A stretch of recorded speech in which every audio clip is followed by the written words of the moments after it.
Hello and welcome back to the Garion Tabletop. I am Garion Reaver back in Legends of Runeterra Path of Champions playing Neeko because I really enjoy the way Neeko plays. So I have played her a fair bit. I'm up to level 17, completed all the campaigns except the 3.5 plus stars.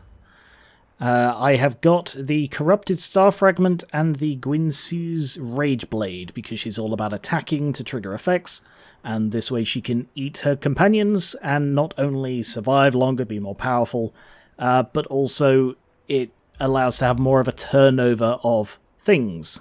She is 3-star, which means each round the first ally I play with a different subtype costs 2 less, and each ally gets impact and becomes a shapeshifter if it does not already have a subtype.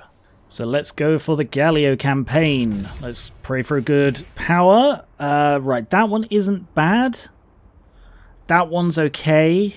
I think I'll go for the spell mana, because it's a good thing to have in your back pocket. First battle, first hand, not great. Yeah, I can... Oh no, that one doesn't have it yet. Yeah, that's the next thing that gets upgraded.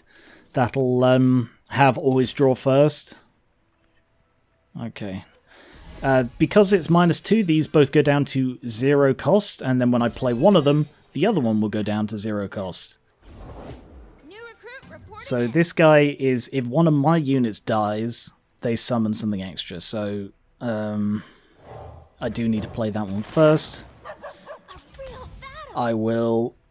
Ooh, yeah, I'll block that one to kill off their guy and keep mine alive, although it will still summon a Dauntless because the ephemeral one died. But then I will also summon a spider. There's their Dauntless, but that's okay. Oh yes, the campaign thing is that they get +1 health at the start of every turn. So let's get the next type. And then when I attack, that will be 4 subtypes out of the 6 I need to level up Neeko. Why 4? Because this guy is a dragon. So it doesn't matter about my guys getting killed off at this point. I'm sort of okay with them killing off the spider in general.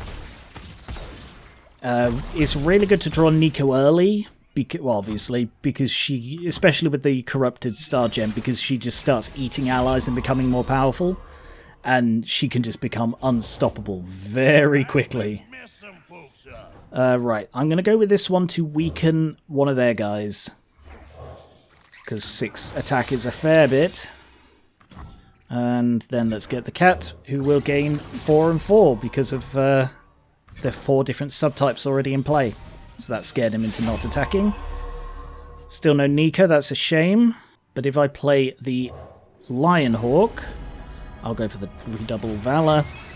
This is now my 6, because they're cat and bird are the last 2 I need. So if I attack with just those 2, what will he do?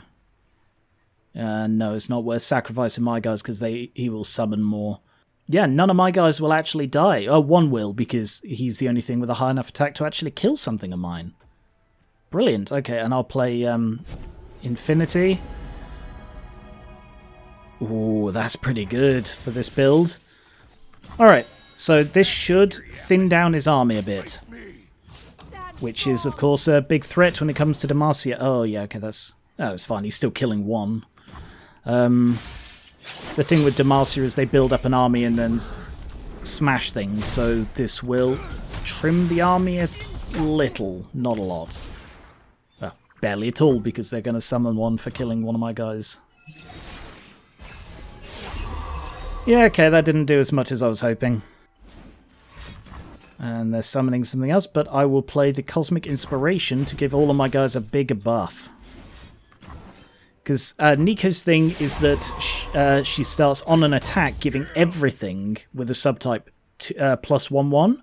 Everything with a subtype. And because everything that starts in your deck becomes a shapeshifter, everything that starts in your deck will get +1/1. Doesn't matter what. Alright, I'll lose the spider, but I will kill off 4 of their guys. And he will gain 1 back. That is worth it.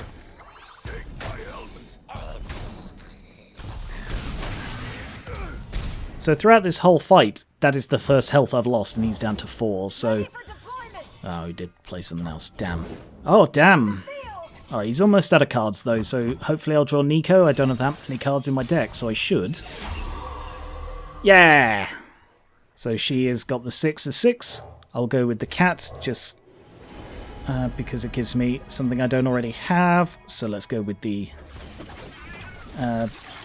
blocking Badger Bear, because it's a very powerful one. And I will play it. And then I will double up Neeko. Doesn't really make a big difference, but now I'll win. Because Neeko will immediately level up, gain elusive, dodge past any of their defenses, and victory.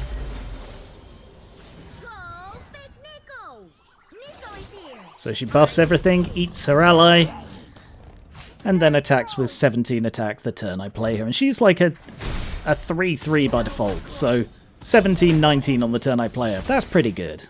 A Yordle card is probably my best bet, but that is a pretty good one. That is actually a very good one. I'm going to go for that. I like to go for one that gives me extra subtypes. This one doesn't, because Riven doesn't have a subtype. This one doesn't. But this one has a Yordle in it. And I don't have any Yordle, so I'm going to go for that one. I don't like fighting the Cambivoran. The plus 2/2 for ephemerals can get very broken very quickly, but so can this deck, so hopefully I'm okay. Yeah, Neeko to begin with. Fantastic. Also, because it gives everything the subtype, this will count as Shapeshifter and therefore be reduced 2 in cost. So this is actually a pretty good starting hand. Oh, it did not. Yes, it did. Okay, it hadn't given it the Shapeshifter at that point. That's okay, though. Alright, Neeko to begin with, so let's go for... he's going to attack with that one probably, so I will Spider to stun it. Go on, Fang. Just like I taught you. It's a very weak starting thing for Neeko, but it'll do. Ooh. Ah, he's got something else, that's okay. Alright, yeah, go ahead. Get him. And then he attacks. I can't do anything to block it, so I will just take the 1 damage. Behold the infinite. And yeah, the dog. The Celestial and dog. And I'll play him. So that is 3 out of my 5. Sorry, 3 out of my 6. I will go for the Navigator because the random 1 cost might be something with a subtype. It is a cat. So that's 1, 2, 3, 4, 5. Yeah, I'm going to attack with all of these. Because puts that one up to 5 out of the 6. 5, 7, which is a pretty good place for Neeko to be. Until he does that, at which point I have to protect her. But that is why the spell mana is really good. Because it allows me to essentially always be able to play Shape Splitter. Which when I first started I thought, what use could this possibly have? But it is such a good bait and switch card. Oh god, the bloody ephemeral stuff with the Soul Shepherds is awful. Right, so either of these 2 will allow her to level up. So I will go for the tougher one, just on the off chance they have something nasty. And it's Inspiring Light. There's not really much of a card at this point. Okay, stunning that one, that's fine. I can block with... they don't have any more ephemeral stuff, so it's just this. Yeah, I'm going to block it, because I think I'm about to start smashing stuff so I can burn that second use. Although that was a Neeko card. So now he is attacking. Okay. That one and that one then. Oh shoot, sorry, I did that the wrong way round because I didn't quite have enough to kill it. I thought, oh, I'll protect this one a bit. No, sorry, I'll protect Neeko from the higher attack, but no, that was silly of me. Now I'll give this to Neeko. Ooh, that's not good, but this isn't terrible. The Soren, not that it really makes a difference as far as attack power goes. Yeah, the Yordle as well. And then give everything 1/1. Fantastic. 2 Spectral Riders, great, sure. That's okay. Yeah, that's fine. So, eat that, power up, buff my deck. Oh, wow, okay. Why would you not block with an ephemeral? Alright then. And now I do need to attack with everything in order to get the level up. Ah, the Yordle is Targon's Brace. In that case, I'll put the Yordle up first. And eat that one, because this one's got Overwhelm. So now Neeko will level up. Doesn't need Overwhelm because nothing has Elusive. And the Sorin will hopefully overwhelm anything that blocks it. No, it won't, because everything's powerful enough to resist. Oh well. Still, I have got the damage from Neeko alone, with Impact and Elusive. And see, this is why I gave Neeko the gem, because it turned her from, like, a vulnerable core of your team to the bloody point of a diamond spear. I could go for the Yordle, I already have one, so I don't really need it. I might go for the Elusive just to give Neeko something to eat early. And give a thing. I don't want to do that because she's way too weak. Targon's Brace. Tough. No, I'll go for Tough for the dog. Because again, it's something that Neeko can eat, or it just helps keep the dog alive. Alright, Zoe could be difficult because Zoe is always difficult. Alright, get rid of those two and hopefully draw Neeko. I didn't draw Neeko. Damn! Okay, yeah, this could be difficult then. Zoe is troublesome if you do... Like, if you draw poorly... Alright, that's not great, but that will protect me against Zoe to begin with. So I'll play that one just to guard against Zoe early attacks. Weaken that one to protect from that thing attacking as well. And still crazily attacking with both. Bizarre.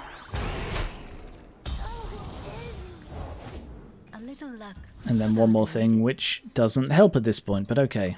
That's a decent start, so that's 2, because I've got Shapeshifter and Spider. Let's also get the dog, because the dog is a 2 cost and therefore gets the bonus better from the -2 cost. Oh no! And a Yordle. And another Yordle.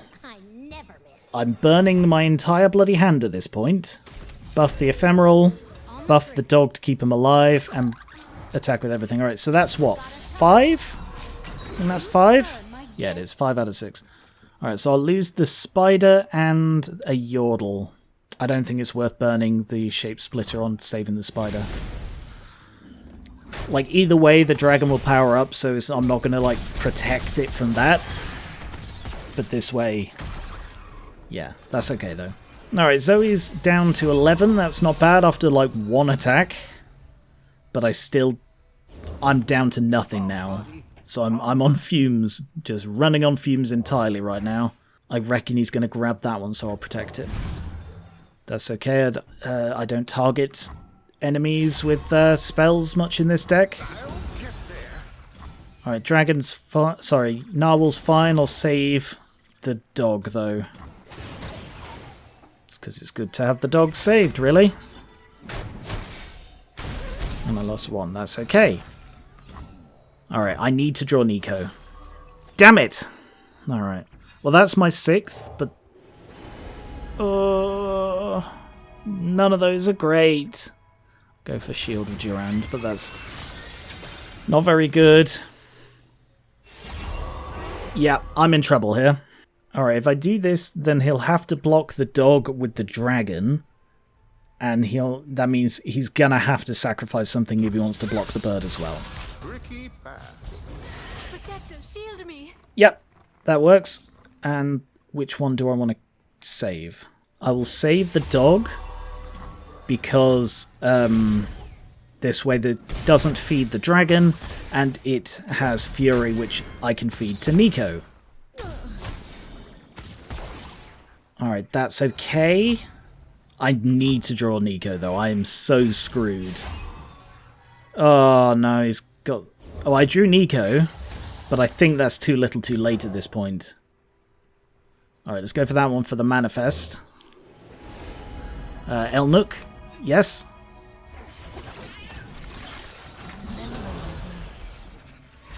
Alright, he didn't stun, weirdly. Like, he's got bloody Crescent Strike and didn't stun 2 of my guys before attacking.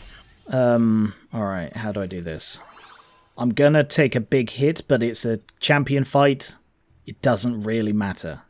So I'm just gonna take the hit. I'm just gonna take it. Because I can win in the next turn, and this way, put that on Neeko. I can win next turn, and this way I don't risk things, really. Yeah, they're getting really strong. But that's okay, because I think I've won now. Because they have nothing elusive, they can't block Neeko, who is now leveling up. Who will eat the dog to gain a bit more power, buff everything, and is easily doing at least 4 damage. Yeah. 11 and 2 impact. Neeko is such a powerful core of this deck.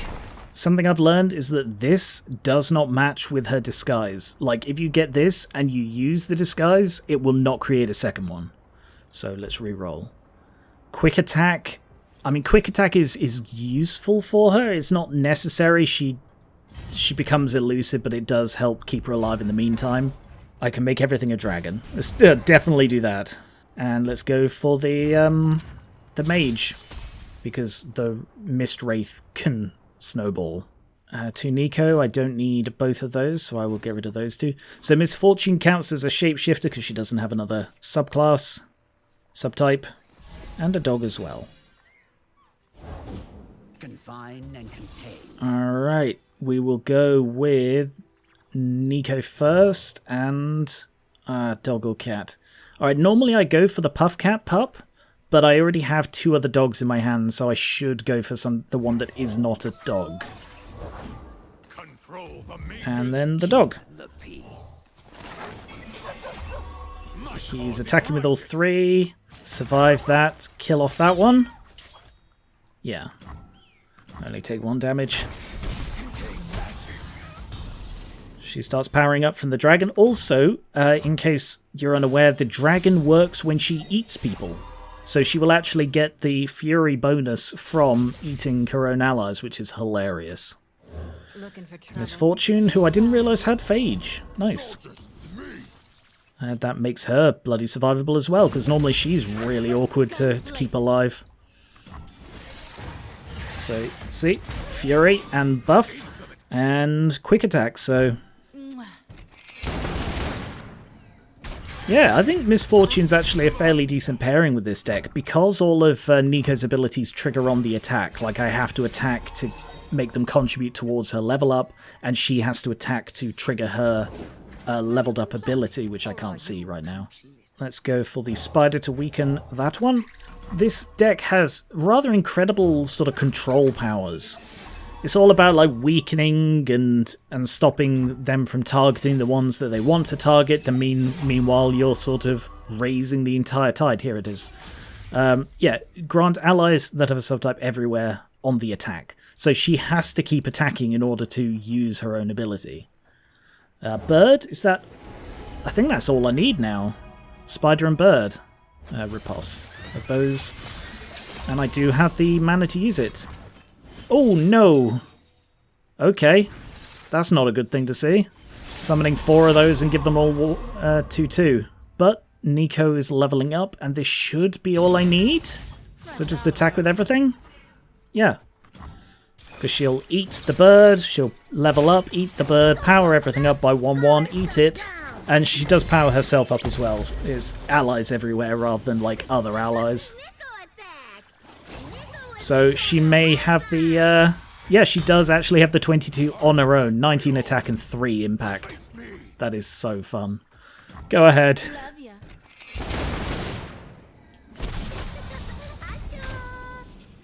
Yeah, when I first started playing, I thought Neeko feels like a very weak part of this. In the same way, it's like, you know, she's a lot like Poppy. Because that was always the thing with Poppy, that because she raises the power of her allies, she becomes such a target. Which is why Neeko's disguise is very useful, and why the relics I've given her are all about keeping her alive and keeping her, making her more and more powerful so that she becomes an unstoppable core rather than a vulnerable part, you know? I will go for this one because I don't have much in the way of spells and I don't need a 7-cost bird. Buff that. Oh, make that cheaper. That's tempting. But I think I'll go... no, I don't really use that much. and it does power up on its own. No, I think for a 2-2, giving a 2-4 is very good, so I'll go for that one. Allies have Overwhelm. Brilliant! Well, that's just made this even more powerful.